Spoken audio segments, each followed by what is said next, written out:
বিধান অনুযায়ী সমাজ কায়েম করতে হবে। যদি আল্লাহর কোরআনের বিধান অনুযায়ী সমাজ কায়েম করা যায়, রাসূলের সুন্নাহ অনুযায়ী সমাজ কায়েম করা যায়, তাহলে এই সমাজ সোনালী যুগে পরিণত হবে। কথা বলেন ঠিক কিনা?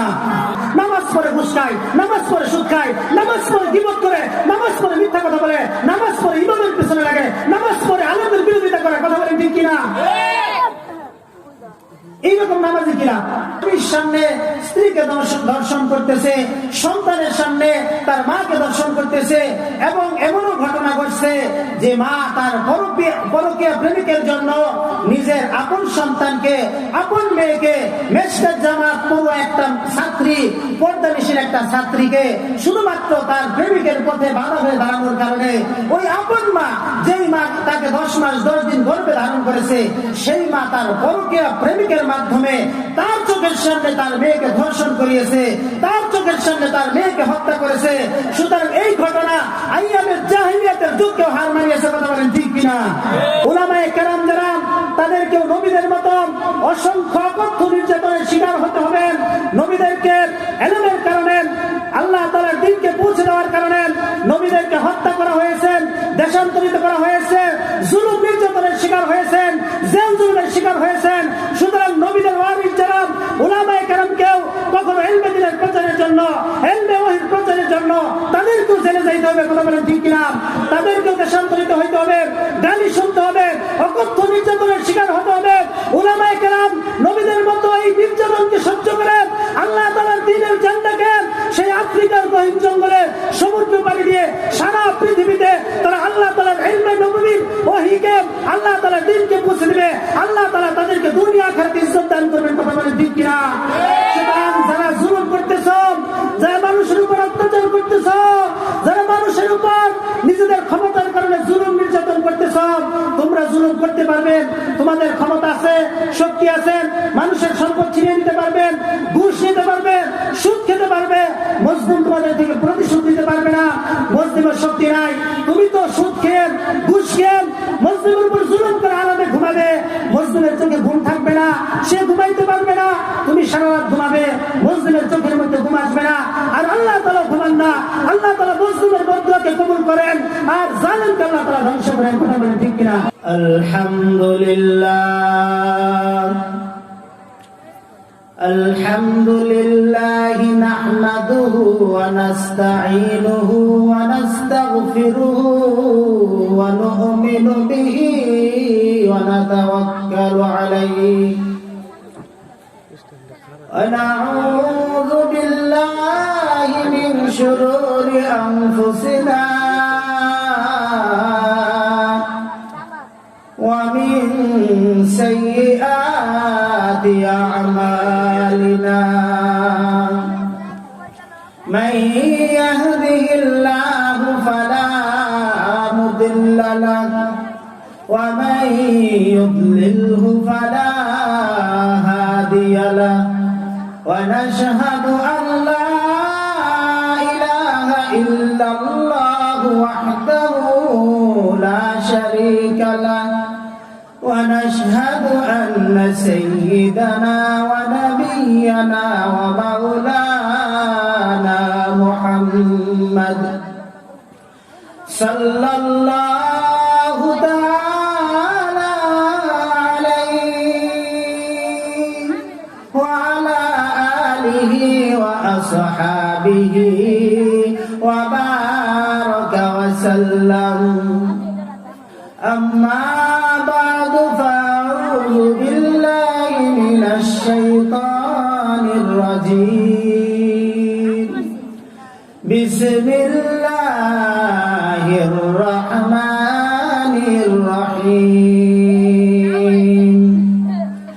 يا أيها الذين آمنوا اتقوا الله وكونوا مع الصادقين. وقال رسول الله صلى الله عليه وسلم لو أنكم تتوكلون على الله حق توكله لرزقكم كما يرزق الطير تغدو خماصا وتروح بطانا أو كما قال النبي صلى الله عليه وسلم درشري اللهم صل على محمد وعلى آل محمد كما صليت على إبراهيم وعلى آل إبراهيم إنك حميد مجيد اللهم بارك على محمد وعلى آل محمد كما باركت على إبراهيم وعلى آل إبراهيم إنك حميد مجيد আলহামদুলিল্লাহ সুম্মা আলহামদুলিল্লাহ। মহান আল্লাহ তাআলার দরবারে লাখো কোটি শুকরিয়া আদায় করছি, যিনি আমাদেরকে মাদ্রাসাতুন নূর আল ইসলামিয়া ইতিমখানার উদ্যোগে তৃতীয় বার্ষিক ওয়াজ ও দোয়া মাহফিলে উপস্থিত হওয়ার তৌফিক দান করেছেন। সেজন্য আমরা সকলেই শুকরিয়া আদায় করি, বলি আলহামদুলিল্লাহ।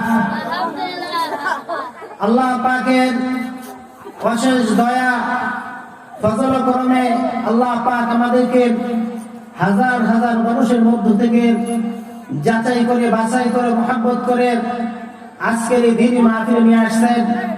সেজন্য আমরা আবারও শুকরিয়া আদায় করি, বলি আলহামদুলিল্লাহ। মুহতারাম হাজিরিন, আমি পবিত্র কোরআনুল কারীমের একটি আয়াত তেলাওয়াত করেছি এবং রাসূল করিম সাল্লাল্লাহু আলাইহি ওয়াসাল্লামের অসংখ্য হাদিস মুবারক থেকে একটি হাদিস পাঠ করেছি। উক্ত আয়াত এবং হাদিসের আলোকে কিছু আলোচনা করা হবে। আল্লাহ তাআলা আমাদের সকলকে ইখলাসের নিয়তে শোনার এবং আমল করার তৌফিক দান করেন, সকলে বলেন আমিন। মুহতারাম হাজিরিন, সারা দুনিয়ার মধ্যে আজকে এক অশান্ত পরিস্থিতি বিরাজ করতেছে। গোটা পৃথিবীর ব্যবস্থাপনা আজ ভেঙে পড়েছে। মানুষ আজ পশুর চাইতে নিকৃষ্ট হয়ে গেছে।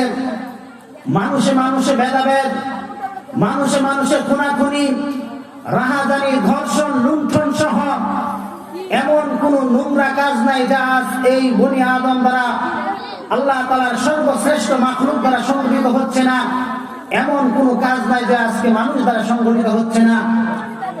এমন নোংরা, এমন জঘন্য, এমন বর্বর কাজ আজ মানুষের মাধ্যমে সংগঠিত হচ্ছে যা নাকি সেই আইয়ামে জাহিলিয়াতের যুগকেও হার মানিয়েছে। কেননা আইয়ামে জাহিলিয়াতের যুগে মানুষে মানুষে খুনাখুনি ছিল, রাহাজানি ছিল, হত্যা ছিল, লুণ্ঠন ছিল, ধর্ষণ ছিল, জিনা ব্যভিচার ছিল, সুদ ছিল।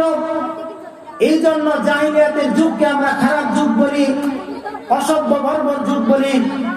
কিন্তু আজ দুঃখ এবং আফসোসের বিষয়, বর্তমানে সভ্যতার যুগে, এই টেকনোলজির যুগের মধ্যেও আজকে সুরতার মানুষ, আকৃতিতে মানুষ এমন অসভ্য আর বর্বর কাজ করে যাচ্ছে যা আইয়ামে জাহিলিয়াতের যুগকেও হার মানিয়েছে।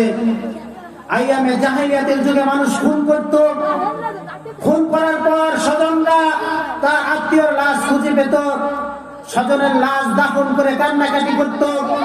কিন্তু বর্তমানে সভ্যতার দাবিদার এই যুগের মানুষগুলিও মানুষকে খুন করে, কিন্তু খুনের আলামতকে ধ্বংস করে দেয়। নিহতরা কোনোদিন তার লাশ খুঁজে পায় না, লাশকে গুম করে। মা এইরকম তার সন্তানের লাশটা পাওয়ার আশায় দিন যায়, বছর যায়, যুগ পেরিয়ে যায়। গভীর রাত্রে মা ঘুমের মধ্যে থাকে, হঠাৎ কেউ দরজায় করাঘাত করেছে। মা ভাবে হয়তোবা আমার সোনামণি, আমার বুকা ফিরে এসেছে, কিন্তু দেখে যে না, এইভাবেই চলে যায়। এক সময় মা দুনিয়া থেকে বিদায় নেয়, সন্তানের লাশটা সে কোনোদিন খুঁজে ফিরে পায় না। সুতরাং জাহিলিয়াতের যুগে মানুষ খুন করতো ঠিকই, কিন্তু নিহতের লাশকে খুন করতো না। কিন্তু এই সভ্যতার যুগের মানুষগুলি মানুষকে খুন করে, মানুষের চেহারাকে, মানুষের খুনের নিদর্শনকে তারা বিকৃত করে দেয়, লাশকে গুম করে টুকরা টুকরা টুকরা করে ফেলে বস্তাবন্দি করে তারপর সমুদ্রের মধ্যে ব্রিজের নিচে অথবা মাটির নিচে চাপা দেয়। স্বজনেরা কোনোদিন আর তার লাশটা খুঁজে পায় না, তার জানাজার নামাজও পড়তে পারে না, তার কবরও আর কোনোদিন জিয়ারত করতে পারে না। সুতরাং অসভ্য বর্বর যুগের মানুষগুলার চাইতেও এই সভ্যতার দাবিদার সভ্যতার যুগের খুনিগুলি তাদের আইয়ামে জাহিলিয়াতের যুগের খুনিদেরকে হার মানিয়েছে। মুহতারাম হাজরিন, জাহিলিয়াতের যুগে জিনা ব্যভিচার ব্যাপক হয়ে দাঁড়িয়েছিল। মানুষ জিনা করত, এই জন্য জাহিলিয়াতের যুগকে ওই যুগকে আমরা বর্বর অসভ্য যুগ বলি। কিন্তু জিনা করত কোন এমন দর্শক এমন ছিল না যে বাপের সামনে তার মেয়েকে দর্শন করা হবে, এমন কোন দর্শক পাওয়া যেত না। সন্তানের সামনে তার মাকে দর্শন করা হবে, এমন কোন দর্শক খুঁজে পাওয়া যেত না। যে স্ত্রীকে স্বামীকে বেঁধে রেখে সন্তানদেরকে বেঁধে রেখে পালাক্রমে তার স্ত্রীকে দর্শন করেছে, এমন কোন নজির জাহিলিয়াতের যুগে খুঁজে পাওয়া যায় না। কিন্তু এই সভ্যতার যুগের সভ্যতার দাবিদার মানুষগুলি আজকে দেখা যায় যে দর্শন করতেছে, স্বামীর সামনে স্ত্রীকে দর্শন করতেছে, সন্তানের সামনে তার মাকে দর্শন করতেছে। এবং এমনও ঘটনা ঘটছে যে মা তার পরকীয়া প্রেমিকের জন্য নিজের আপন সন্তানকে, আপন মেয়েকে, মেশকাত জামাত পুরো একটা ছাত্রী, পর্দানিশীল একটা ছাত্রীকে শুধুমাত্র তার প্রেমিকের পথে বাধা হয়ে দাঁড়ানোর কারণে ওই আপন মা, যেই মা তাকে 10 মাস 10 দিন গর্ভে ধারণ করেছে, সেই মা তার পরকীয়া প্রেমিকের মাধ্যমে তার চোখের সামনে তার মেয়েকে ধর্ষণ করিয়েছে, তার চোখের সামনে তার মেয়েকে হত্যা করেছে। সুতরাং এই ঘটনা আইয়ামের জাহিলিয়াতের যুগকেও হার মানিয়েছে। কথা বলেন ঠিক কিনা? সুতরাং পৃথিবীর পুরো ব্যবস্থাপনা পাল্টে গেছে। আল্লাহ তাআলা কোরআনুল কারীমের মধ্যে এই জন্যই বলে দিয়েছেন, লাকাদ খালাকনাল ইনসানা ফি আহসানি তাকওয়িম, নিশ্চয়ই আমি আল্লাহ তাআলা মানুষকে সুন্দরতম অবয়বে সৃষ্টি করেছি। তারপরে আল্লাহ তাআলা তার পরের আয়াতের মধ্যে বলেন, সুম্মা রাদাদনাহু আসফালা সাফিলিন, অতঃপর এই মানুষকে আমি নিচ থেকে নিচে, হীনতম থেকে হীনতার মধ্যে আমি করে দিব। আল্লাহ তাআলা পবিত্র কোরআনুল কারীমের অন্য জায়গায় বলেন, উলাইকা কাল আনআম বাল হুম আদল, এই মানুষগুলি যদি সূরাতার মানুষ, কিন্তু তাদের কর্মকাণ্ড, তাদের লেনদেন, তাদের ব্যবসা বাণিজ্য, তাদের চাল চলন এমন হবে যে তারা চতুষ্প জন্তুর চাইতেও এই মানুষগুলি খারাপ হয়ে যাবে। বাল হুম আদল। সুতরাং এই যে পৃথিবীর অবস্থা, ঘুরে ধরা এক পৃথিবী, এই পৃথিবীর ব্যবস্থাপনাকে যদি সুন্দর করতে হয়, তাহলে এই ঘুরে ধরা পৃথিবীর শিকড়কে তার মূল থেকে উপড়ে ফেলে দিতে হবে। আল্লাহর কোরআনের বিধান অনুযায়ী সমাজ কায়েম করতে হবে। যদি আল্লাহর কোরআনের বিধান অনুযায়ী সমাজ কায়েম করা যায়, রাসূলের সুন্নাহ অনুযায়ী সমাজ কায়েম করা যায়, তাহলে এই সমাজ সোনালী যুগে পরিণত হবে। কথা বলেন ঠিক কিনা? মুহতারাম হাজিরিন, সেই জন্য আমাদেরকে সর্বপ্রথম যে জিনিসটি করতে হবে সেটি হলো তাকওয়ার বীজ বপন করতে হবে। তাকওয়া নামক যে গুণ রয়েছে, যে সিফত রয়েছে, ওই সিফত যদি আমাদের মধ্যে চলে আসে, তাহলে সমাজের পথ পরিবর্তন হয়ে যাবে, এই সমাজের চেহারা বদলে যাবে, এই সমাজ আবার সেই সোনালী সমাজে ফিরে আসবে যদি আমরা তাকওয়ার বীজকে বপন করতে পারি। সেই জন্য আমাদেরকে বুঝতে হবে তাকওয়া কি জিনিস।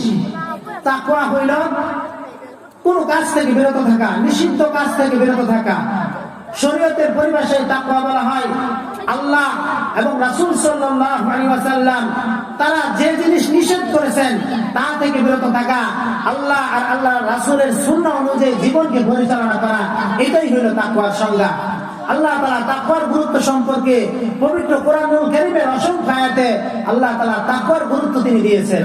আল্লাহ তাআলা পবিত্র কোরআনের শুরুর দিকেই সূরা বাকারার মধ্যে যারা তাকওয়া অবলম্বন করে তাদের সম্পর্কে আল্লাহ তাআলা বলেন, হুদাল লিল মুত্তাকিন আল্লাযীনা ইউমিনুনা বিল গায়বি ওয়া ইউকিমুনাস সালাতা ওয়া মিম্মা রাযাকনাহুম ইউনফিকুন। আল্লাহ রাব্বুল আলামিন বলেন, এই কোরআন মুত্তাকিনদের জন্য হেদায়েত, যারা নাকি মুত্তাকি, আল্লাহ ভীরু, যারা আল্লাহ তাআলাকে ভয় করে, এই কোরআন হলো তাদের জন্য হেদায়েত। আল্লাহ তাআলা তার পরবর্তী আয়াতে মুত্তাকিদের সংজ্ঞা দিচ্ছেন। মুত্তাকি কারা? আল্লাযীনা ইউমিনুনা বিল গায়বি, যারা নাকি না দেখা বিষয়কে, অদৃশ্য বিষয়কে, গায়েবকে বিশ্বাস করে। আল্লাহ তাআলাকে আমরা দেখি নাই, আল্লাহর উপর বিশ্বাস করেছি। ফেরেশতাদেরকে দেখি নাই, ফেরেশতাদের উপর বিশ্বাস করেছি। জান্নাত দেখি নাই, জান্নাতের উপর বিশ্বাস স্থাপন করেছি। জাহান্নাম দেখি নাই, জাহান্নামের উপর বিশ্বাস স্থাপন করেছি। পুলসিরাত দেখি নাই, মিজান দেখি নাই, হাসর নাসর কোন জিনিস দেখি নাই, কিন্তু আল্লাহ তাআলা বলেন এই কথার উপর বিশ্বাস করেছি। আল্লাহ রাব্বুল আলামিন বলেন যারা নাকি না দেখা বিষয়ের উপর বিশ্বাস স্থাপন করে তারাই হইল মুত্তাকিন। الذين يؤمنون بالغيب ويقيمون الصلاة ومما رزقناهم ينفقون। আল্লাহ তাআলা বলেন যারা না দেখা বিষয়ের উপর বিশ্বাস স্থাপন করে আর নামাজ কায়েম করে, নামাজকে যারা প্রতিষ্ঠিত করে, নামাজকে যথাযথভাবে আদায় করেন, ومما رزقناهم ينفقون। আর আমি তাদেরকে যে ধন সম্পদ দিয়েছি, যে রিজিক আমি তাদেরকে দিয়েছি তা থেকে তারা আল্লাহর পথে ব্যয় করে, আল্লাহর রাস্তায় বিলিয়ে দেয়, যাকাত আদায় করে, সদকা আদায় করে, গরীব মিসকিন এতিম অসহায়দেরকে দান করে। আল্লাহ তাআলা বলেন তারাই হইলেন মুত্তাকিন। والذين يؤمنون بما أنزل إليك وما أنزل من قبلك وبالآخرة هم يوقنون। যারা নাকি আপনার উপর যে কিতাব নাযিল করা হয়েছে, কোরআনের উপর যারা বিশ্বাস স্থাপন করে, আর কোরআনের পূর্বে আমি যত কিতাব নাযিল করেছি, যত আসমানি গ্রন্থ আমি আল্লাহ তাআলা নাযিল করেছি, সমস্ত আসমানি গ্রন্থের উপর যারা বিশ্বাস করে, ওমা উনজিলা মিন ক্বাবলিক ওয়া বিল আখিরাতি, আর আখিরাতের দিবসের উপর বিশ্বাস করে, অর্থাৎ এই মৃত্যুর পর আমরা দুনিয়া থেকে বিদায় নেওয়ার পর একটা দিবস আছে, সেই দিবসের মধ্যে আমাদের জিন্দেগীর সমস্ত কর্মকাণ্ডগুলোর হিসাব দিতে হবে, আল্লাহ তাআলার সামনে সবকিছুর হিসাব দিতে হবে। তিনি সেদিন ন্যায় ইনসাফ কায়েম করবেন। যারা নেক কাজ করবে, ভালো কাজ করবে, আল্লাহ তাআলার ফরমাবরদারি করবে, তাদের জন্য আল্লাহ পাক জান্নাতের ব্যবস্থা রেখেছেন। আর যারা আল্লাহকে অস্বীকার করবে, রাসূলকে অস্বীকার করবে, আল্লাহ তাআলার বিরুদ্ধাচরণ করবে, তাদের জন্য জাহান্নাম রয়েছে। আখিরাত দিবসে আল্লাহ তাআলা ফয়সালা করবেন। এর উপর যারা বিশ্বাস করে, আল্লাহ রাব্বুল আলামিন বলেন এই লোকগুলি হইল মুত্তাকিন। তাদের জন্য এই কোরআন হেদায়েত। কোরআন সবার জন্য হেদায়েত না, যারা মুত্তাকি তাদের জন্য এই কোরআন হেদায়েত, তাদের জন্য পথ প্রদর্শক। আল্লাহ রাব্বুল আলামিন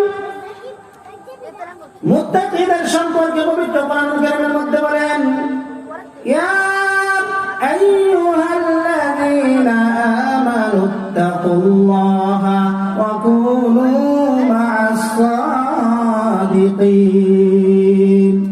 হে ইমানদারগণ, আল্লাহ তাআলার উপর বিশ্বাস স্থাপন করো। হে মুমিনগণ, তোমরা আল্লাহ তাআলাকে ভয় করো। ওয়া কুনু মা'আস সাদিকিন, আর সত্যবাদীদের সাথে, অসত্যবাদীদের সাথে থাকো, নেককার লোকদের সাথে থাকো, আল্লাহওয়ালা বুজুর্গদের সাথে থাকো, ভালো মানুষের সাথে থাকো। যদি তোমরা আল্লাহ তাআলার উপর ঈমান এনে থাকো, আল্লাহকে ভয় করবে আর নেককার লোকদের সাথে থাকবে, তাহলে তোমরা সুপথপ্রাপ্ত হয়ে যাবে। আল্লাহ তাআলার উপর ঈমান, তারপর আল্লাহ তাআলা বলছেন যে সৎ লোক, সত্যবাদী তাদের সাথে থাকতে, সত্যবাদী লোকদের সাথে থাকতে, আল্লাহওয়ালা বুজুর্গ উলামায়ে কেরামের সাথে থাকার কথা আল্লাহ তাআলা বলেছেন। কি জন্য আল্লাহ তাআলা বলেছেন? বর্তমান যুগে যদি আপনি আল্লাহওয়ালা বুজুর্গ অথবা উলামায়ে কেরামের সাথে না চলেন, না থাকেন, তাহলে আপনাকে শয়তান গুমরাহ করে ফেলবে, পথভ্রষ্ট করে ফেলবে, আপনি সঠিক পথে থাকতে পারবেন না। অনেক নামাজি, অনেক কোরআন পড়ে, অনেক তেলাওয়াত করে, অনেক জিকির আজকার করে, কিন্তু শয়তান তাকে ধোঁকা দিয়ে জাহান্নামে নিয়ে যায়। কথা বলেন ঠিক কিনা? এরকম অনেক নজির আছে, অনেক নজির আছে। সেই জন্য হক্কানি বুজুর্গানে দ্বীন, পীর, ওলি তাদের সাথে সম্পর্ক রাখার কথা আল্লাহ তাআলা পবিত্র কোরআনে বলে দিয়েছেন। আল্লাহ তাআলা এই যে বললেন সৎ লোকদের সাথে থাকার জন্য, মুত্তাকি লোকদের সাথে থাকার জন্য, এর পিছনে অনেক কারণ আছে। এই জন্য আমাদের বুজুর্গানে দ্বীন দেখা গেছে যে একটা ছেলে মাদ্রাসায় 10 বছর 15 বছর লেখাপড়া করছে, লেখাপড়া করার পর উস্তাদ বলছে তুমি কোন আল্লাহওয়ালা বুজুর্গের সুহবতে 1 বছর চলে যাও। তার জুতা টানো, তার তসবিহ আগায় দাও, তার পানির বদনা আগায় দাও, তার পিছনে পিছনে থাকো, তার জুতা সোজা করো। ওই পীর, ওই বুজুর্গ, ওই ছাত্রর কলবের সংশোধন করছে, সংশোধন করে তার মধ্যে এমন এক রুহানি শক্তি তৈরি হয়েছে, সে যখন কথা বলতো তার কথাগুলা মানুষের দিলের মধ্যে গিয়ে লাগে। বলে সুবহানাল্লাহ। এই কথা কত ওয়াজ মাহফিল হয়, পরিবর্তন নাই। কথা যদি দিল থেকে আসে তাহলে এই কথা গিয়ে লাগবে দিলের মধ্যে। আর যদি দিল থেকে না আসে, শুধুমাত্র সুরসার হয়, আকর্ষণের কথা হয়, তাহলে এগুলো দিলের মধ্যে যাবে না, শুধু কানের মধ্যেই যাবে। সেই জন্য এই যুগের মধ্যে একজন পীর, খাঁটি আল্লাহওয়ালা বুজুর্গের পিছনে থাকা আমাদের সকলের জন্য জরুরি। কিন্তু এক শ্রেণীর লোক, এরা বলে এগুলা কিছু নাই, এদের পিছনে যাবে না, নিজে নিজে বুখারী শরীফ পড়ে, নিজে নিজে বড় আলেম হয়ে যেতে চায়, মানুষদেরকে বিভ্রান্তি করে, মানুষদেরকে পথভ্রষ্ট করে। সেজন্য আল্লাহওয়ালা বুজুর্গদের পিছনে থাকা, তাদের জুতা ঠিক করা। আমি তো কোনো আল্লাহওয়ালা বুজুর্গের জুতা সোজা করে দিতে পারলে নিজেকে ধন্য মনে করি। আমার যিনি পীর আছেন, আমার যিনি মুর্শিদ আছেন, তার পায়ের জুতাটা যদি একটু সোজা করে দিতে পারি, তার হাতের সাথে যদি হাতটা একটু মিলাইতে পারি, আমার নিজেকে ধন্য মনে করি। কারণ ওনাদের সংস্পর্শে গেলে এক আধ্যাত্মিক শক্তি তৈরি হয়, এক রুহানি শক্তি তৈরি হয়। ওই শক্তির কারণে আমার চোখের হেফাজত হয়, আমার জবানের হেফাজত হয়, আমার লেনদেনের হেফাজত হয়, আমার কর্মকাণ্ডের হেফাজত হয়, সবকিছুর হেফাজত হয়। ওই বুজুর্গের সুহবতে যদি থাকি, তাহলে আল্লাহ তাআলা আমার সবকিছু সহজ করে দিতে পারেন। সুবহানাল্লাহ। অন্যথায় এলেম হইল গরম জিনিস, এলেম হইল গরম জিনিস, মানুষের মধ্যে অহংকার তৈরি করে। মানুষের মধ্যে অহংকার তৈরি করে, তুমি তো অনেক জানো, তোমার আবার কে এটা বুঝাইবো? তোমার কে বুঝাইবো? তুমি কোরআন পড়ছো, হাদিস পড়ছো, ফিদা পড়ছো, মাসাইল পড়ছো, তোমাকে কে বুঝাবে? অহংকার তৈরি হয়। সেই জন্য প্রত্যেকটা আলেমের জন্য জরুরি একজন আল্লাহওয়ালা খাঁটি বুজুর্গের সোহবতে থাকা। সেই জন্য আল্লাহ পাক বলছেন, আল্লাহ তাআলাকে ভয় করো আর সৎ লোকদের, সত্যবাদীদের সঙ্গী হও। قال رسول الله صلى الله عليه وسلم ألا إن في الجسد مضغة إذا صلحت صلح الجسد كله وإذا فسدت فسد الجسد كله ألا وهي القلب أو كما قال النبي صلى الله عليه وسلم। বিশ্বনবী বলেন, নিশ্চয় মানুষের দেহের মধ্যে, মানুষের দেহের মধ্যে, জিসিমের মধ্যে এমন একটি টুকরা রয়েছে, এই টুকরাটা যদি সঠিক হয়ে যায়, ঠিক হয়ে যায়, তাহলে পুরো বডি, পুরো দেহটাই ঠিক হয়ে যায়। আর ওই টুকরাটা যদি খারাপ হয়ে যায়, তাহলে ওই ব্যক্তির গোটা দেহই খারাপ হয়ে যায়। আল্লাহ নবী বলেন, আলা ওয়াহিয়াল কলব, খুব ভালো করে জেনে রাখো, খুব ভালো করে স্মরণ রাখো, সেই টুকরাটির নাম হইল কল। বলেন সুবহানাল্লাহ। এই জন্য কলবের, আল্লাহ নবী বলেন, মানুষ যখন গুনাহ করে, গুনাহ করলে পরে তার ওই কলবের মধ্যে দাগ পড়ে যায়। একটি গুনাহ করলে একটি দাগ পড়ে যায়, দুইটি গুনাহ করলে দুইটি দাগ পড়ে যায়। এইভাবে গুনাহ করতে করতে একটা সময় পুরোটা কলব দাগ হয়ে যায়, সে কোনো ভালো কথা শুনতে পারে না। এই কলবকে দুনিয়ার কোনো সাবান দ্বারা, দুনিয়ার কোনো ডিটারজেন্ট পাউডার দ্বারা, ওয়াশিং মেশিনের মাধ্যমে পরিষ্কার করা যায় না, পবিত্র করা যায় না। সেই কলব যদি পরিষ্কার করতে হয়, সেই একমাত্র পথ, একমাত্র রাস্তা, সেটি হইল জিকিরুল্লাহ। আল্লাহ তাআলার জিকির করবেন, আল্লাহ তাআলার জিকির করবেন, কলব পরিষ্কার হবে, সুন্দর হয়ে যাবে। মানুষের মধ্যে হিংসা থাকবে না, গীবত থাকবে না, পরস্পরিক আদালত থাকবে না। কলবটা যখন আয়নার মতো পরিষ্কার হয়ে যাবে, গোটা দেহ তার ঠিক হয়ে যাবে।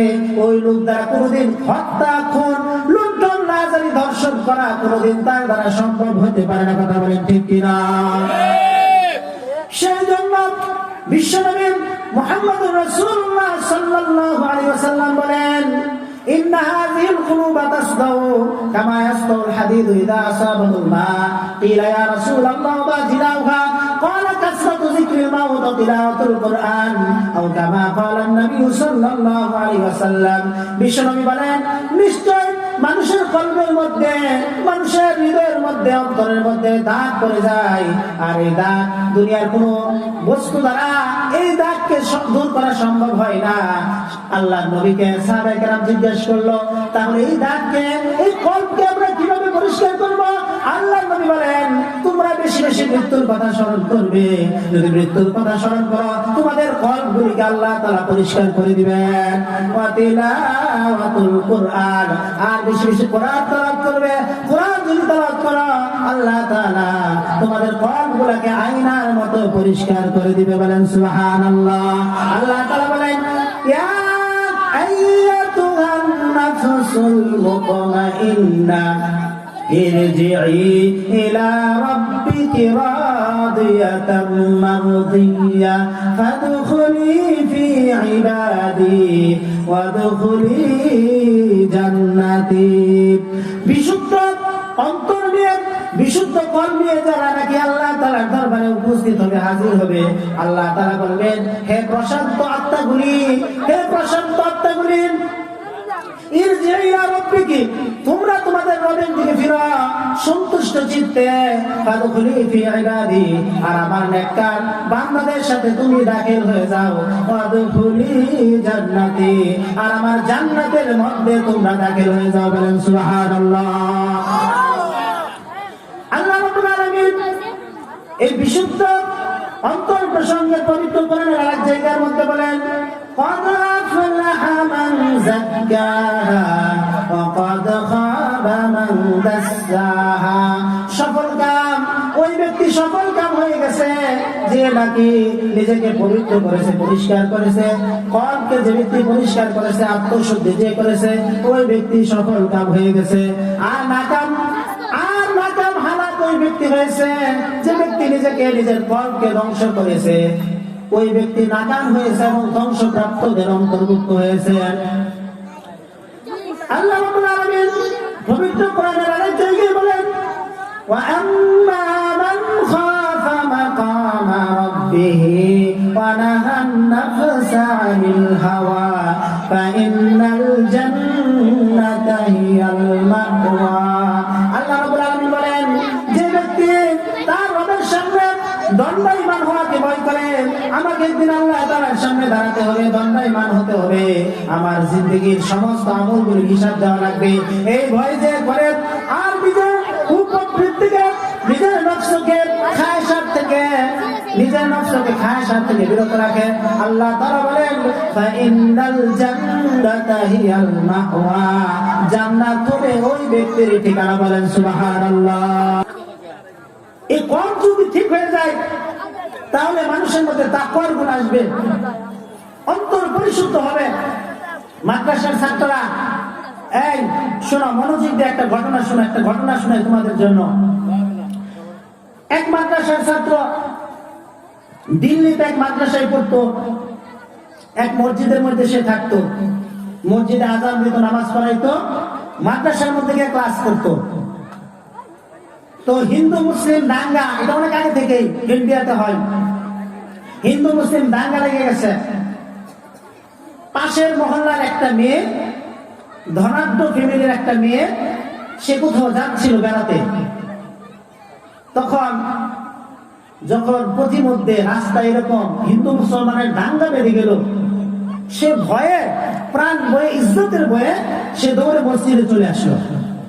মসজিদে চলে আসছে, মসজিদে চলে আসার পর এখানে যে ছাত্রটা মাদ্রাসায় পড়ে, সে তো ভয় পেয়ে গেছে যে আমি মসজিদে একা, এই মুহূর্তে একটা সুন্দরী মহিলা, যুবতী মেয়ে আসছে, মানুষ যদি জানতে পারে আমার কি অবস্থা হবে, আমাকে অপবাদ দিবে, আমাকে মসজিদ থেকে বের করে দিবে, আমার পড়ালেখা নষ্ট হয়ে যাবে। সে বলল যে তুমি কোত্থেকে আসছো? বলে যে আমি এই পাশের মহল্লা থেকে আসছি, আমার এক আত্মীয়র বাড়িতে যেতেছি, তো রাস্তার মধ্যে এরকম দাঙ্গা বেঁধে গেছে, আমি প্রাণ ভয়ে এই মসজিদে আসছি। তখন ছাত্রটা বললো, দেখো তুমি যদি এখানে থাকো, মানুষ আমাকে অপবাদ দিবে, আমাকে মসজিদ থেকে বের করে দিবে, আমার পড়াশোনা বন্ধ হয়ে যাবে, সুতরাং তুমি দয়া করে এখান থেকে চলে যাও। মেয়েটা বললো, এটা কেমন কথা, এটা কেমন কথা, বাইরে বের হইলে আমার ইজ্জতের আশঙ্কা, আমার ইজ্জত নষ্ট হইতে পারে, আমার প্রাণ নাশের আশঙ্কা, আর মসজিদ আল্লাহর ঘর, এখানে সবাই আসতে পারে, আমি যদি মসজিদে নিরাপত্তা না পাই, কোথায় পাবো নিরাপত্তা? তখন সে বললো, আচ্ছা ঠিক আছে, তুমি থাকো। তার একটা কামরা ছিল, যে কামরার মধ্যে ওই ছাত্রটা, মাদ্রাসার ছাত্রটা থাকতো। সে একদিকে আর ওই মাদ্রাসা ওই মেয়েটাকে বললো যে তুমি ওই কোণার মধ্যে বসে থাকো, আমি এই কোণায় থাকি। ছেলেটা অনেক পড়াশোনা করতো, অনেক স্টাডি করতো, সেই রকম কিতাব নিয়ে স্টাডি করতেছে, মোতালা করতেছে, পড়াশোনা করতেছে। তো মেয়েটা লক্ষ্য করে যে কিছুক্ষণ পর পর ওই যে মোমবাতি বা বাতি যেটাই সামনে রাখছে, ওই আগুনের মধ্যে ছেলেটা কিছুক্ষণ পর পরে মাদ্রাসার ছাত্রটা তার হাতটা চেপে ধরে, আবার নিয়ে আসে, আবার চেপে ধরে, আবার নিয়ে আসে। সকাল হয়ে গেছে, দাঙ্গা মুক্ত পরিবেশ বিরাজ করতেছে। মাদ্রাসার ছাত্রটা মেয়েটাকে বলল যে তুমি আসো, এখন দাঙ্গা মুক্ত পরিবেশ, আমি তোমাকে তোমার বাড়িতে দিয়ে আসি। মেয়েটা বললো আমি এখান থেকে তো এক কদমও যাবো না, যতক্ষণ পর্যন্ত না তুমি না বলো যে সারা রাত আমি দেখলাম তুমি কিছুক্ষণ পরে পরে আগুনের মধ্যে তোমার হাতটা নিতেছো আবার নিয়ে আসতেছো, এটার কারণ তুমি না বলো, ততক্ষণ পর্যন্ত আমি তোমার সাথে যাবো না। ছাত্র বলো এটা তো তোমার জানার কোনো দরকার নাই, এটা তোমার জানার কোনো দরকার আছে? বলে যে না, আমাকে বলতেই হবে। তখন বললো দেখো, যখন আমি স্টাডি করতেছিলাম, পড়াশোনা করতেছিলাম, শয়তান বারবার আমার ধোঁকা দিচ্ছিল, তুই একাকি ঘরের মধ্যে আসিস, এরকম একটা সুন্দর নারী তোর কাছে আছে, ইচ্ছে করলে তুই জিনা করতে পারিস। শয়তান আমাকে বারবার ধোঁকা দিচ্ছিল, আর আমি মনকে বোঝাচ্ছিলাম এই নফস তুই কি দেখ তো আগুনের মধ্যে তোর হাতটা রেখে তুই আগুন সহ্য করতে পারিস কিনা। আমি আগুনের মধ্যে হাত রাখতেছিলাম, আমি সহ্য করতে পারতেছিলাম না, নিয়ে আসতেছিলাম। শয়তান আবার ধোঁকা দিচ্ছিল, আবার আগুনের মধ্যে হাতটা দিচ্ছিলাম, আর ভাবতেছিলাম, নফসকে বোঝাচ্ছিলাম, মনকে বলতেছিলাম দুনিয়ার সামান্য আগুন সহ্য করতে পারিস না, জাহান্নামের কঠিন আগুন তুই কিভাবে সহ্য করবি। এই বলে আমি আমার মনকে বোঝাচ্ছিলাম, আর আল্লাহ পাক এর বদলতে আমাকে জিনের মতো জঘন্য কাজ থেকে আল্লাহ তাআলা মুক্ত করেছে। বলেন সুবহানাল্লাহ। মেয়েটাকে দিয়ে আসলো তার বাসায়, তার বাবাকে বলল যে এইরকম একটা তলবের আমার ইজ্জতের হেফাজত করছে, আমাকে বাসায় দিয়ে গেছে। তখন ধনাঢ্য পরিবারে তার বাপ বড় ব্যবসায়ী ছিল, অনেক ধনী ফ্যামিলি, দেখতেও সুন্দর, বিভিন্ন জায়গা থেকে বিবাহ প্রস্তাব আসতেছে, মেয়ে নাকচ, একটা প্রস্তাব সে গ্রহণ করে না, বলে যে ওই ছেলের সাথে যদি বিয়ে দাও তাহলে আমি বিবাহ বসবো, অন্যথায় সারা জীবন বিবাহ বসবো না, ওই ছেলেকে আমি বিবাহ করবো। তখন বাধ্য হয়ে তার বাবা ওই তলবে এলেন মাদ্রাসা গরিব একটা মেধাবী তাকওয়াবান চরিত্রবান ছেলের সাথে ওই ধনী মেয়েটার বিবাহ দিয়ে দিয়েছে। বলেন সুবহানাল্লাহ। এখানে লক্ষণীয় বিষয় হলো এটা, যে ব্যক্তি নিজেকে গুনার কাজ থেকে বিরত রাখবে, আল্লাহ তাআলা ওই হারাম কাজকে আল্লাহ তাআলা বিরত থাকার কারণে তাকে বৈধভাবে সেটার ব্যবস্থা করে দেন। বলেন সুবহানাল্লাহ। সুতরাং মাদ্রাসার ছাত্রদের কি ধোঁকা দেয় না? হুজুরদেরকে ধোঁকা দেয় না? আমাদেরকে তো অনেক সময় শয়তান ধোঁকা দেয়। এই জন্যই একজন আল্লাহওয়ালা বুজুর্গের সুহবতে যদি আপনি থাকেন, আপনার সমস্ত হালতগুলি ওই বুজুর্গকে জানান, তাহলে আপনার কলবের আত্মশুদ্ধি হবে, আপনার কলব পরিষ্কার হবে। আর যারা নিজে নিজে মাতবরি করেন, আমি অনেক কালাম শিখছি, আমি অনেক জানি, আমি তার কাছে যাবো কেন, তাহলে কিন্তু শয়তান আপনাকে ধোঁকায় ফেলে দিবে। সকলেই কোন আল্লাহওয়ালা বুজুর্গের সুহবতে থাকবেন। এই শেষ জমানায় নিজেকে কন্ট্রোল করার জন্য, হেফাজত করার জন্য এটা আমাদের অতি জরুরি। মুহতারাম হাজরিন, তাকওয়ার যে বয়ান আমি আপনাদের কি করতেছি, আল্লাহ তাআলা বলেন ইয়া আইয়ুহাল্লাযীনা আমানুত্তাকুল্লাহ হাক্কা তুকাতিহি, হে ইমানদারগণ আল্লাহ তাআলাকে ভয় করো, ভয় করার মতো। যেমন ভয় আল্লাহকে করা দরকার, তেমন ভয় আল্লাহ তাআলাকে করো। এই চুপ থাকবা, যেমন ভয় করা দরকার ওই রকম ভয় আমাকে করো। কিন্তু আল্লাহ তাআলাকে যেমন ভয় করা দরকার, আমরা কি তেমন ভয় কেউ করতে পারবো? আল্লাহ তাআলাকে তো আমরা চিনি না। আল্লাহ তাআলা কত বড়, আল্লাহ তাআলার কত বড় আযমত, আল্লাহ তাআলার কত মহত্ব আমরা তো তা বুঝি না, ভয় কি করবো? সেজন্য আল্লাহ তাআলা আমাদেরকে সহজ করে দিয়েছেন, ফাত্তাকুল্লাহ মাসতাতাতুম, তোমরা তোমাদের সাধ্য অনুযায়ী আল্লাহ তাআলাকে ভয় করো। বলেন সুবহানাল্লাহ। সাধ্য অনুযায়ী যদি তোমরা ভয় করো, সাধ্য অনুযায়ী যদি তোমরা ভয় করো, তাহলে আল্লাহ তাআলা তোমাদেরকে মাফ করে দেবেন, সহজ করে দেবেন। এই আল্লাহর ভয় না থাকার কারণে তো মানুষ গুনাহ করে।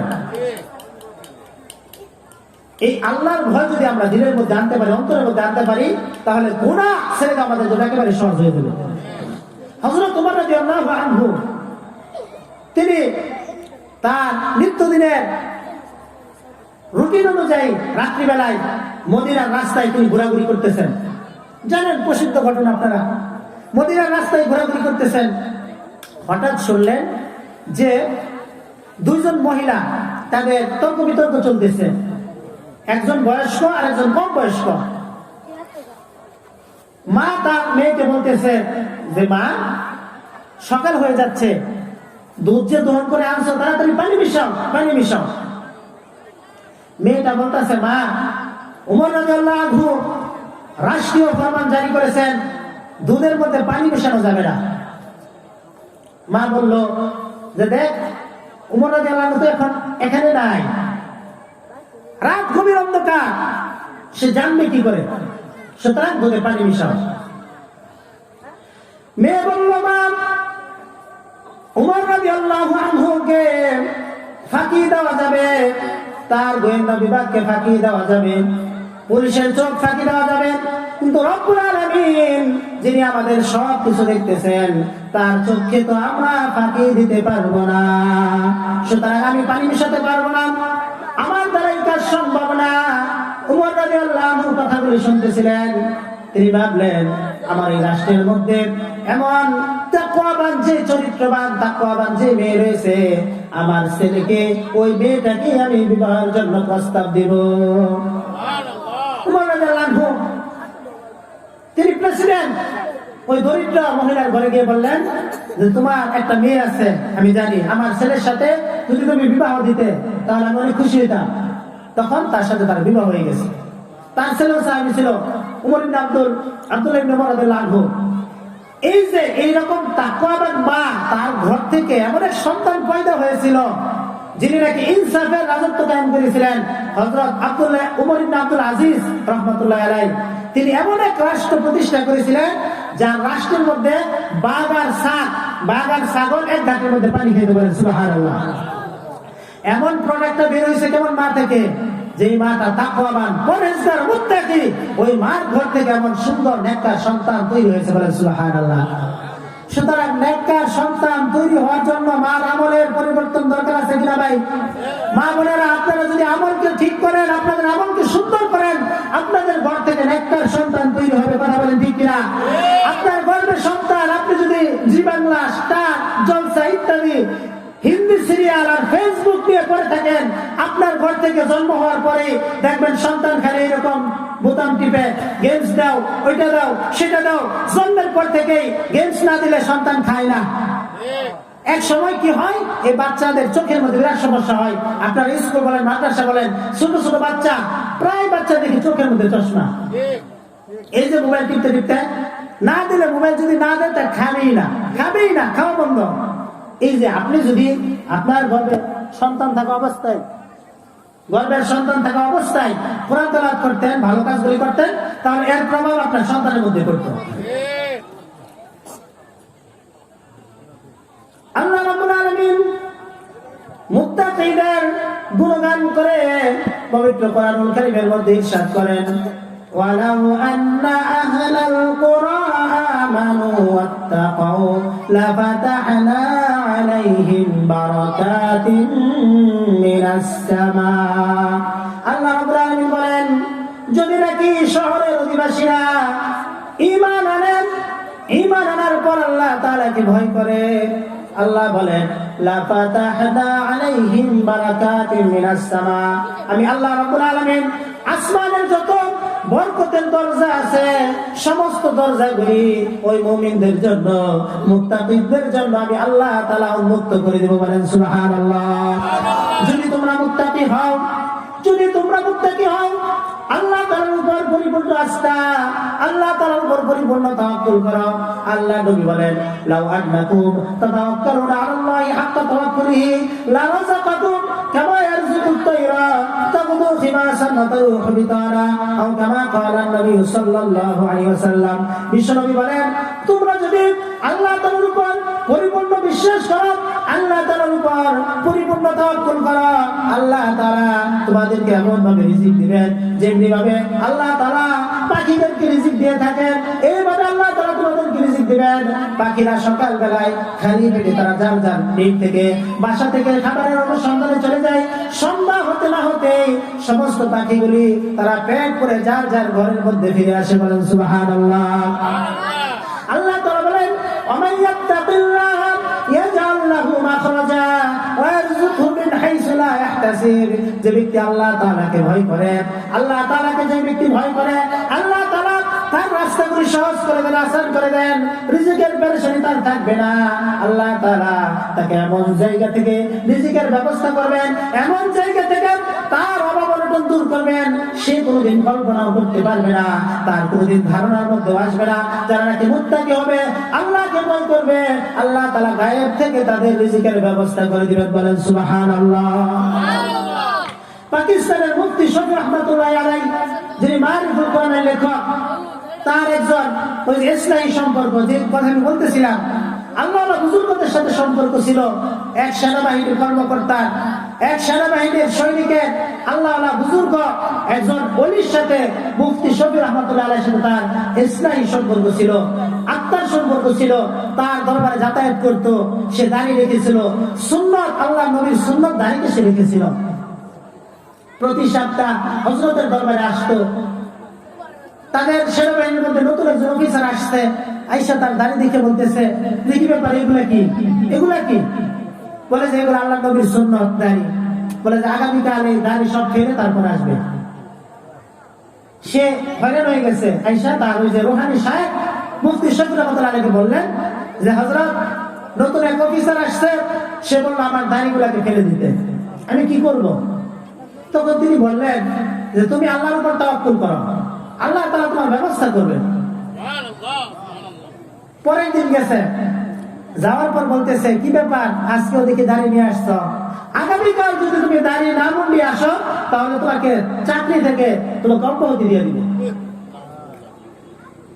মুফতি শফি রহমাতুল্লাহি আলাইহির কাছে দৌড়ে এসে বলল, হযরত, আগামীকাল যদি আমি দাড়ি না ফেলে আসি যাই, তাহলে আমাকে চাকরি থেকে অব্যাহতি দিয়ে দিবে। তিনি বললেন, তোমার কি আল্লাহ তাআলার উপর এতটুকু বিশ্বাস আছে যে তোমার যদি চাকরি চলে যায় কিছুদিন একটু কষ্ট করতে পারবে, আল্লাহর উপর তাওয়াক্কুল করতে পারবে? বলে যে হ্যাঁ, আল্লাহ তাআলার উপর আমার এতটুকু বিশ্বাস আছে, তাওয়াক্কুল আছে। তিনি বললেন, ঠিক আছে, ঠিক আছে। পরের দিন সে দাড়ি না মুন্ডিয়ে যখন অফিসের মধ্যে কাজের মধ্যে যোগ দিলেন, গিয়া শুনলেন ওই অফিসার বদলি হয়ে গেছে। ওই অফিসারের স্থলে আল্লাহ পাক নতুন অফিসার নিয়ে আসছেন। বলে সুবহানাল্লাহ। আল্লাহর উপর তাওয়াক্কুল, বিশ্বাস যদি আপনার 100 থেকে 100 থাকে, আল্লাহ তাআলা কোনো জায়গায় আপনাকে ঠেকাবে না। বলে সুবহানাল্লাহ। হযরত মুসা আলাইহিস সালাম, আল্লাহ তাআলা তাকে ওহী নেওয়ার জন্য তুর পর্বতের মধ্যে নিয়ে গেছেন। তুর পর্বতে যাওয়ার পর মুসা আলাইহিস সালাম হঠাৎ করে তার চিন্তা আসলো, আমার ফ্যামিলির কি অবস্থা হবে, তাদের খাবারের কি ব্যবস্থা হবে। আল্লাহ তাআলা তার এই জিনিসটা ভালো লাগে নাই।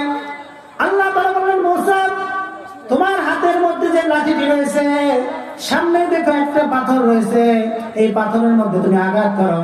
মুসা আলাইহিস সালাম ওই লাঠিটা দিয়ে পাথরের মধ্যে আঘাত করলেন। আঘাত করার পর পাথরটা 2 টুকরা হয়ে গেল। ওই পাথর থেকে আরেকটি পাথর বের হয়ে গেল। আল্লাহ তাআলা বললেন, মুসা, দ্বিতীয় পাথরটির মধ্যে আঘাত করো। দ্বিতীয় পাথরটির মধ্যে যখন আঘাত করলো, এর মধ্যে থেকে আরেকটি পাথর বের হয়ে গেল। আল্লাহ তাআলা বলেন, মুসা, তৃতীয় যে পাথরটি রয়েছে, এই তৃতীয় পাথরের মধ্যে আঘাত করো। তৃতীয় পাথরের মধ্যে যখন আঘাত করলেন, দেখলেন ওই তৃতীয় পাথরের মধ্যে থেকে এমন শুধু পিঁপড়া নেই, ছোট্ট একটি প্রাণী। ওই 3 পাথরের মধ্যে আল্লাহ রাব্বুল আলামিন ওই ছোট্ট প্রাণীটার মুখে সবুজ ঘাস দ্বারা ওই প্রাণীটার রিজিকের ব্যবস্থা করেছেন। বলেন সুবহানাল্লাহ। মুসা আলাইহিস সালামের চিন্তা দূর হয়ে গেল যে আল্লাহ 3 পাথরের মধ্যে, যে পাথরের মধ্যে 1 ফোঁটা পানি প্রবেশ করতে পারে না, এই শক্ত মজবুত কঠিন পাথরের মধ্যে তাও 1টা না, 2টা না, 3টা পাথরের মধ্যে ছোট্ট একটা প্রাণী, যাকে আল্লাহ তাআলা সবুজ পাতা দিয়ে রিজিক দিয়েছেন, সে আল্লাহ বুঝি আমাকে তিনি রিজিকের ব্যবস্থা করতে পারবেন না। তার ধ্যান ধারণা পাল্টে গেল। তিনি আল্লাহর উপর পরিপূর্ণ তাওয়াক্কুল করলেন। বলেন সুবহানাল্লাহ। দুনিয়ায় স্থলভাগে পিঁপড়া থেকে শুরু করে হাতি পর্যন্ত, ছোট্ট তেলা পোকা থেকে শুরু করে বড় বড় সাপ পাইথন পর্যন্ত, টুনাটুনি পাখি থেকে বড় বড় ঈগল পর্যন্ত, সমুদ্রের ভিতরে ছোট্ট চিংড়ি মাছ থেকে শুরু করে বড় বড় তিমি মাছ পর্যন্ত অসংখ্য প্রাণী আহারের অনুসন্ধানে, রিজিকের অনুসন্ধানে সকলে যার যার ঘর থেকে, বাসা থেকে, নিজ থেকে সকালবেলা বের হয়ে যায়। সন্ধ্যা হতে না হতে আল্লাহ রাব্বুল আলামিন সকল প্রাণীর পেট পুরে যার যার ঘরের মধ্যে ফিরিয়ে দেন। বলেন সুবহানাল্লাহ। ইন্নাল্লাহা ওয়ার রাজ্জাকু যুল কুওয়াতিল মাতিন। খেতে দেওয়ার মালিক কে? বলেন তিনি রিজিক দাতা, তিনি রিজিকের ব্যবস্থা করবেন। এই রিজিকের কারণেই তো আজকে আমরা আল্লাহ তাআলা হুকুম করে ছেড়ে দিয়েছি। নামাজ পড়ে না, ব্যবসা নিয়ে ব্যস্ত, ভাবতেছে ব্যবসা আমাকে খাওয়াবে, নিজের কাজকর্ম নিয়ে ব্যস্ত। সেজন্য বিশ্বনবী মুহাম্মদুর রাসূলুল্লাহ সাল্লাল্লাহু আলাইহি ওয়াসাল্লাম বলেন, আদ-দুনিয়া হুল্লাতুন খাদিরাতুন ওয়া ইন্নাল্লাহা মুস্তাখলিফাকুম ফিহা ফায়ানজুরা কাইফা তা'মালুনা ফাত্তাকুদ দুনিয়া ওয়াত্তাকুন নিসা ফাইন্না আওয়ালু ফিতনাতি বানি ইসরাঈলা কানা ফিন নিসা আও কামা ক্বালা নবী সাল্লাল্লাহু আলাইহি ওয়াসাল্লাম। বিশ্বনবী বলেন, এই দুনিয়া হলো সবুজ শ্যামল, সুস্থ শ্যামলা মিষ্ট জিনিস।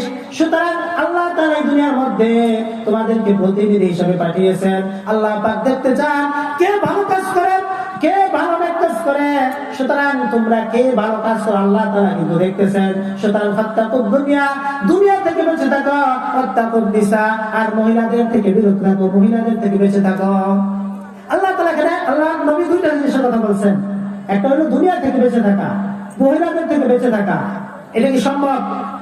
দুনিয়া নিয়ে তো আমরা আছি, এই ওয়াজ মাহফিল তো দুনিয়া দিয়ে করতেছি, ব্যবসা বাণিজ্য চাকরি সবকিছু তো দুনিয়া দিয়ে আমরা করতেছি। দুনিয়া থেকে বাঁচবো কিভাবে, মহিলাদের থেকে বাঁচবো কিভাবে? এর কি ব্যাখ্যা? এর কি ব্যাখ্যা? ব্যাখ্যা হয় না যে দেখেন, দুনিয়াতে আমি থাকবো, দুনিয়াতে বসবাস করবো, চাকরি করবো, বাকরি করবো, ব্যবসা করবো, সবকিছু করবো, কিন্তু দুনিয়া আমার আসল বিষয় না। দুনিয়ার কারণে আমি আমার আখিরাতকে বরবাদ করবো না। এটাই হলো দুনিয়া থেকে বেঁচে থাকার উদ্দেশ্য। ওয়াত্তাকুন নিসা, মহিলাদের থেকে বিরত থাকো। মহিলাদের কি বিরত থাকবো? বনি ইসরাঈলের মধ্যে সর্বপ্রথম যে গুনাহ সংঘটিত হয়েছে সেটা হলো মহিলার কারণে। অনেক বড় ঘটনা, মহিলাদের কারণে। এই কারণে একজন বুজুর্গ, আল্লাহওয়ালা, পীর বলেন, যাই বলেন, মহিলার মাধ্যমে যত সহজে গুমরাহ করা সহজ, পৃথিবীর আর কোনো জিনিস দ্বারা এত সহজে গুমরাহ করতে পারে না। মহিলাদের থেকে বিরত থাকা। মহিলাদের থেকে বিরত থাকবো কিভাবে? অর্থাৎ আল্লাহ তাআলা যাদেরকে দেখা হারাম করছেন তার থেকে বিরত থাকবেন। আল্লাহ নবী নিষেধ করছেন একজন পুরুষ আর একজন মহিলা একত্রে নির্জনে কথা বলতে পারবে না। আপনি বলেন আমি তো মানুষের সামনে বলি না, কিন্তু মোবাইলে যখন বলেন তখন কি আপনার কি গ্রুপ কল দিয়ে কথা বলেন, একা কি বলেন? একা কি বলতেছেন? হাদিসের অর্থ বুঝতে হবে। যখন মহিলার সাথে কথা বলেন তখন ওই মোবাইলে যে বলতেছেন, একা কি কথা বলতেছেন, এক তৃতীয় জন হয় শয়তান, আর শয়তান আপনাদের মধ্যে ধোঁকা দিবে। এই ধোঁকার কারণে, মোবাইলের কারণে হাজার হাজার ফ্যামিলি নষ্ট হয়ে গেছে। পরকীয়ার কারণে আমাদের দেশ ধ্বংস হয়ে গেছে। পরকীয়ার কারণে কিশোরগঞ্জে, এইরকম সোনাইমুড়িতে, নোয়াখালীতে, কুমিল্লাতে, গাজীপুরে হাজার হাজার এমন মহিলা তারা পরকীয়া প্রেমিকের কারণে নিজের সন্তানকে খুন করেছে, নিজের স্বামীকে খুন করেছে, নিজের আপনজনকে খুন করেছে। কথা বলেন ঠিক কিনা? এই পরকীয়া যদি দূর করতে চান, মহিলাদেরকে যদি ইসলামের পথে আনতে চান, অ্যান্ড্রয়েড সেট কেউ দিবেন না। অ্যান্ড্রয়েড সেট বন্ধ করে দেন, অ্যান্ড্রয়েড সেট বন্ধ করে দিবেন, দেখবেন ইনশাআল্লাহ 90% মহিলা ঠিক হয়ে যাবে। কথা বলেন ঠিক কিনা?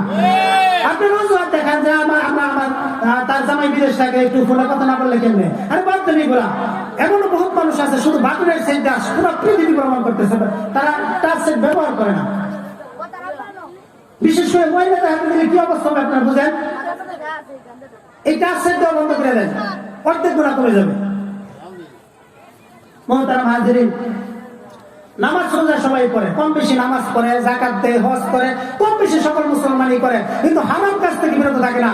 নামাজ পড়ে ঘুষ খায়, নামাজ পড়ে সুদ খায়, নামাজ পড়ে গীবত করে, নামাজ পড়ে মিথ্যা কথা বলে, নামাজ পড়ে ইমামের পিছনে লাগে, নামাজ পড়ে আলেমদের বিরোধিতা করে। কথা বলেন ঠিক কিনা? এইরকম নামাজি কিনা? সেজন্য قال رسول الله صلى الله عليه وسلم মান লাম তানহাহু সালাতুহু আনিল ফাহশাই ওয়াল মুনকারি ফালা সালাতা লাহু আও কামা ক্বালা নবী সাল্লাল্লাহু আলাইহি ওয়াসাল্লাম। বিশ্বনবী বলেন, যে ব্যক্তির নামাজ তাকে গুনার কাজ থেকে অশ্লীল কাজ থেকে বিরত রাখে না, ওই ব্যক্তির নামাজ কোনো নামাজই না। বলেন নাউজুবিল্লাহ। যার নামাজ তাকে গুনার কাজ থেকে বিরত রাখে না, তার নামাজ কিসের নামাজ? নামাজটা কই নাই আপনারা মাইন্ড করেন না। আমি একটা মসজিদের ইমাম, আমি আমার মুসল্লি দেখছি, আমার মুসল্লি তো দূরে আছে, শুনবো না, সমস্যা নাই। নামাজ পড়ছে, তালিম করছে, তালিমের পরে ইমামের গিবত করে, বলে নাউজুবিল্লাহ। নামাজ পড়ে বাইরে হয়ে গেছে, ইমামের গিবত করতেছে, মুয়াজ্জিনের গিবত করতেছে, আলেমদের বিরোধিতা করতেছে। এদের এই নামাজ, এদের এই হজ, এদের এই যাকাত, এই তাবলীগ কি কাজে আসবে? কারণ এদের সম্পর্ক কোনো আল্লাহওয়ালা বুজুর্গদের সাথে নাই, আল্লাহওয়ালাদের সাথে এদের নিসবত নাই। সেজন্য এই নামাজ ঠিক করতে হবে। قال رسول الله صلى الله عليه وسلم حب الدنيا رأس كل خطيئة أو كما قال النبي صلى الله عليه وسلم। বিশ্বনবী বলেন, দুনিয়ার মহব্বত সমস্ত গুনার উৎস। মানুষ আজকে দুনিয়া করে, দুনিয়ার সফলতা, দুনিয়ার কামিয়াবি করে নিজেদের আখিরাতকে বরবাদ করে দিতেছে। দুনিয়া করতেছে, সেই সকাল থেকে এমন বহুত শ্রমিক রয়েছে 8 ঘন্টা ডিউটি করে গার্মেন্টসে, কলকারখানার মধ্যে, তারপর বেশি টাকার জন্য, ওভার টাইমের জন্য আরো 2-3 ঘন্টা। এমনও অনেক ভাই রয়েছে 15 ঘন্টা ডিউটি করে দেশ অথবা বিদেশে। একদিনের একটা অধিকাংশ সময়, দিনের একটা বেশিরভাগ সময় তারা দুনিয়ার পেছনে ব্যয় করতেছে। কিন্তু 5 ওয়াক্ত নামাজ পড়তে কয় মিনিট সময় লাগে, কয় ঘন্টা সময় লাগে? এই 5 ওয়াক্ত নামাজ পড়তেছে না, দুনিয়া করতেছে। আল্লাহ নবী বিশ্বনবী মুহাম্মদুর রাসূলুল্লাহ সাল্লাল্লাহু আলাইহি ওয়াসাল্লাম বলেন, আলা ইন্নাদ দুনিয়া মালউনাতুন, আলা ইন্নাদ দুনিয়া মালউনাতুন ওয়া মালউনুন মা ফিহা ইল্লা যিকরুল্লাহ ওয়া মা ওয়ালা হুয়া আলিমান ওয়া মুতাআল্লিমান আও কামা ক্বালা নবী সাল্লাল্লাহু আলাইহি ওয়াসাল্লাম। বিশ্বনবী বলেন, এই দুনিয়া হলো অভিশপ্ত। দুনিয়ার মধ্যে যা কিছু আছে সব কিছু অভিশপ্ত, শুধু আল্লাহর জিকির রয়েছে, এটা অভিশপ্ত না। যারা আল্লাহর জিকির করবে তারা অভিশপ্ত না, যারা আলেম তারা অভিশপ্ত না, যারা আলেমের ছাত্র তলবে আলেম তারা অভিশপ্ত না। সেই জন্য এখানে যারা তলবে আলেম রয়েছে, মাদ্রাসা রয়েছে, এই মাদ্রাসার ছাত্রদের গুণাগুণ, তাদের যে ফজিলত, এই ফজিলত যদি আপনারা জানতেন, হৃদয়ঙ্গম করতে পারতেন, তাহলে এই সমস্ত ছোট ছোট বাচ্চাদের সাথে খারাপ ব্যবহার তো দূরের কথা, তাদের জুতা গুলি যদি সোজা করে দিয়ে নিজেদেরকে ধন্য মনে করতেন। কথা বলেন ঠিক কিনা? قال رسول الله صلى الله عليه وسلم من سلك طريقا يلتمس فيه علما سلك الله طريقا من طرق الجنة وإن الملائكة لا يستغفر له من في السماوات ومن في الأرض حتى الحيتان في جوف الماء وإن العالم لا يستغفر له من في السماوات ومن في الأرض والحيتان في جوف الماء وإن العلماء ورثة الأنبياء وإن الأنبياء لم يورثوا دينارا ولا درهما ولكن ورثوا العلم فمن أخذ بحظ وافر أو كما قال النبي صلى الله عليه وسلم। বিশ্বনবী বলেন, যারা নাকি ইলম শিখার জন্য মাদ্রাসার মধ্যে আসে, হিফজ পড়ার জন্য, মাওলানা পড়ার জন্য, অথবা ইলম শিখার জন্য আপনারাও আসছেন, এইরকম ইলম শিখার জন্য যারা ঘর থেকে বের হয়, আল্লাহ তাআলা তাদের জন্য জান্নাতের রাস্তা সহজ করে দেন। বলেন সুবহানাল্লাহ। এই তলবে ইলমদের পায়ের নিচে আল্লাহ তাআলার ফেরেশতারা তাদের নূরের পরগুলি, তাদের নূরের পাখাগুলি ওই তলবে ইলমের ছাত্রর পায়ের নিচে বিছায়া দেন। বলেন সুবহানাল্লাহ। ওয়া ইন্নাল আলিমা লা ইস্তাগফিরু মান ফিস সামাওয়াতি ওয়া মান ফিল আরদি। আলেমের জন্য, তলবে ইলমের জন্য আসমান জমিনে যত সৃষ্টি রয়েছে, আসমান জমিনে যত মাখলুক রয়েছে, সকলেই তলবে ইলমের জন্য দোয়া করে, তাদের জন্য মাগফিরাতের দোয়া করে। এমনকি সমুদ্রের মাছ পর্যন্ত এই ছোট্ট ছোট্ট তলবে ইলমের জন্য দোয়া করে। আল্লাহ নবী বলেন, এই আলেমরাই হইল নবীদের ওয়ারিস। আর নবীরা কোন দুনিয়ার মধ্যে ধন সম্পদ, টাকা পয়সা কোনো কিছুই রেখে যান না, নবীরা ইলম রেখে গেছেন। সুতরাং এই ইলমের ধারক বাহক যারা, তারা নবীদের ওয়ারিস, তারা আল্লাহ তাআলার কাছে সম্মানের পাত্র। আল্লাহ নবী বলেন, মান তালাবা ইলমান কানা কাফারাতুন লিমা মাযা আও কামা ক্বালা নবী সাল্লাল্লাহু আলাইহি ওয়াসাল্লাম। বিশ্বনবী বলেন, যে ব্যক্তি ইলম অর্জন করলো, যে ব্যক্তি ইলম শিখলো, আল্লাহ তাআলা তার পিছনের সমস্ত সগীরা গুনাহগুলি maaf করে দেন। বলেন সুবহানাল্লাহ। ক্বালা রাসূলুল্লাহ সাল্লাল্লাহু আলাইহি ওয়াসাল্লাম, মান খারাজা ফি তালাবিল ইলমি ফাহুয়া ফি সাবিলিল্লাহি হাত্তা ইয়ারজিআ আও কামা ক্বালা নবী সাল্লাল্লাহু আলাইহি ওয়াসাল্লাম। আল্লাহ নবী বলেন, যে ব্যক্তি ইলম শিখার জন্য ঘর থেকে বের হয়, যে ব্যক্তি ইলম শিখার জন্য ঘর থেকে বের হয়, এই মাদ্রাসার ছাত্ররা মা বাবা ছেড়ে, ঘর বাড়ি ছেড়ে, যে সময়টাতে তারা মা বাবার সাথে সময়টাতে শীতের দিন মায়ের সাথে বাবার সাথে লেপের নিচে কম্বলের নিচে থাকার কথা ছিল। এই ছাত্ররা রাত 4টার সময় উঠে ঠান্ডা পানি দিয়ে ওযু করে তারা কোরআন তেলাওয়াত করতেছে, তাহাজ্জুদ করে আল্লাহ তাআলার কাছে কান্নাকাটি করতেছে, দোয়া করতেছে। আল্লাহ নবী বলেন যারা আল্লাহর দ্বীনের জন্য, ইলম শিখার জন্য ঘর থেকে বের হবে, তারা আল্লাহর রাস্তায় রয়েছে। আল্লাহর রাস্তায় জিহাদ করলে যে সব, আল্লাহ তাআলা তাদেরকে সেই নেকি দান করবেন। বলেন সুবহানাল্লাহ। সেজন্য নবীরা তারা দুনিয়াতে কোনো ধন সম্পদ রেখে যান নাই, নবীরা রেখে গেছেন ইলম। সুতরাং এই ইলমের ধারক বাহক যারা, উলামায়ে কেরাম যারা, তাদেরকেও নবীদের মতো অসংখ্য অকথ্য নির্যাতনের শিকার হতে হবে। নবীদেরকে ইলমের কারণে, আল্লাহ তাআলার দ্বীনকে পৌঁছে দেওয়ার কারণে নবীদেরকে হত্যা করা হয়েছে, দেশান্তরিত করা হয়েছে, জুলুম নির্যাতনের শিকার হয়েছেন, জেল জুলুমের শিকার হয়েছেন। সুতরাং নবীদের ওয়ারিস যারা, উলামায়ে কেরামকেও কখনো ইলমে দ্বীনের প্রচারের জন্য, ইলমে ওহীর প্রচারের জন্য তাদেরকেও জেলে যাইতে হবে। কথা বলেন ঠিক কিনা? তাদেরকেও দেশান্তরিত হইতে হবে, গালি শুনতে হবে, অকথ্য নির্যাতনের শিকার হতে হবে। উলামায়ে কেরাম নবীদের মতো এই নির্যাতনকে সহ্য করে আল্লাহ তাআলার দ্বীনের ঝান্ডাকে সেই আফ্রিকার গহীন জঙ্গলে সমুদ্র পাড়ি দিয়ে সারা পৃথিবীতে তারা আল্লাহ তাআলার ইলমে নববীর ওহীকে, আল্লাহ তাআলার দ্বীনকে পৌঁছে দিবে। আল্লাহ তাআলা তাদেরকে দুনিয়া আখিরাতে ইজ্জত দান করবেন। কথা বলেন ঠিক কিনা? সুতরাং যারা জুলুম করতেছ, যারা মানুষের উপর অত্যাচার করতেছ, যারা মানুষের উপর নিজেদের ক্ষমতার কারণে জুলুম নির্যাতন করতেছ, তোমরা জুলুম করতে পারবে, তোমাদের ক্ষমতা আছে, শক্তি আছে, মানুষের সম্পদ ছিনিয়ে নিতে পারবে, ঘুষ নিতে পারবে, সুদ খেতে পারবে। মুসলিম তোমাদের থেকে প্রতিশোধ নিতে পারবে না, মুসলিমের শক্তি নাই। তুমি তো সুদ খেয়ে, ঘুষ খেয়ে মুসলিমের উপর জুলুম করে আরামে ঘুমাবে, মুসলিমের চোখে ঘুম থাকবে না, সে ঘুমাইতে পারবে না, তুমি সারা রাত ঘুমাবে, মুসলিমের চোখের মধ্যে ঘুম আসবে না। আর আল্লাহ তাআলা ঘুমান না, আল্লাহ তাআলা মুসলিমের বদদুয়াকে কবুল করেন, আর জালিমকে আল্লাহ তাআলা ধ্বংস করেন। কথা বলেন ঠিক কিনা? সুতরাং মুহতারাম হাজরিন, আমি আপনাদেরকে শেষ কথা যেটা বলতে চাই, আজকের পুরো আলোচনার বিষয়বস্তু হইল, আমরা যদি আল্লাহ তাআলার ভয় অন্তরের মধ্যে জাগ্রত রাখি, আল্লাহ তাআলাকে পরিপূর্ণরূপে আমরা ভয় করি, যেরকম ভয় করা উচিত সেরকম তো পারবো না, যথাসাধ্য যতটুকু আমরা সাধ্য ওইটুকু ভয় যদি আমরা করি, তাহলে ইনশাআল্লাহ আমাদের ব্যক্তি সত্তা ঠিক হয়ে যাবে, আমাদের পরিবার ঠিক হয়ে যাবে, আমাদের সমাজ ঠিক হয়ে যাবে, আমাদের দেশ ঠিক হয়ে যাবে। দেশ থেকে দুর্নীতি, সুদ, ঘুষ, জুয়া, বেহায়াপনা, মদপান, পরকীয়া, এইরকম চোখের গুনাহ, হাতের গুনাহ, সমস্ত গুনাহগুলি দূর হয়ে যাবে যদি আমরা শুধুমাত্র আল্লাহ তাআলার ভয় অন্তরের মধ্যে জাগ্রত রাখতে পারি। সেজন্য আল্লাহ পাক আমাদের সকলকে আল্লাহর ভয় অন্তরে জাগ্রত রাখার তৌফিক দান করেন। সবাই বলেন আমিন।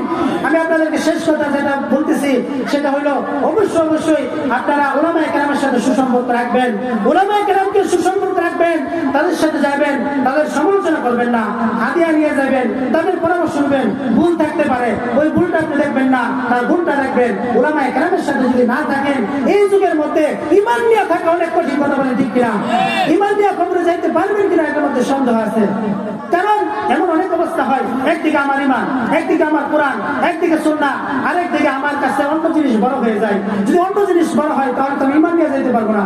সেই জন্য ঈমান নিয়ে যদি দুনিয়া থেকে বিদায় নিতে চান, সঠিকভাবে আল্লাহ তাআলার হুকুমগুলি পালন করে যদি দুনিয়া থেকে বিদায় নিতে চান, তাহলে অবশ্যই আপনারা উলামায়ে কেরামের সাথে সুসম্পর্ক রাখবেন। আল্লাহ তাআলা আমাদের সকলকে উলামায়ে কেরামের সাথে সুসম্পর্ক রাখার তৌফিক দান করেন। বলেন আমিন।